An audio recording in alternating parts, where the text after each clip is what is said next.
Yeah, it's important for farmers to be aware of the potential for developing weed resistance, because if they're tempted to cut corners and maybe save some input dollars, then that could show up pretty quickly, and it might actually be a long-term poor decision, because it could increase their cost longer term if they're having less success controlling their weeds, partly because of potentially developing resistance. So following the Enlist system or the weed control program, we would recommend, we'd want a upfront residual that is including multiple modes of action like Kyber Pro, Sonic Boom, Sonic, those types of programs up front before the soybeans emerge.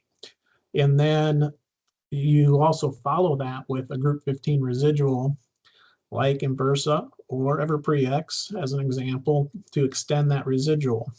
The important thing about that soil applied upfront application is that we can get more modes of action included in that. It becomes extremely important for resistance management in the course of the season. So we're really trying to minimize the amount of selection pressure going against that post-emerge application of Enlist 1 and Liberty or glufosinate or glyphosate as an example. So you're trying to minimize the number of weeds that are present for that application, and therefore increasing your chances of success and the longevity of the program.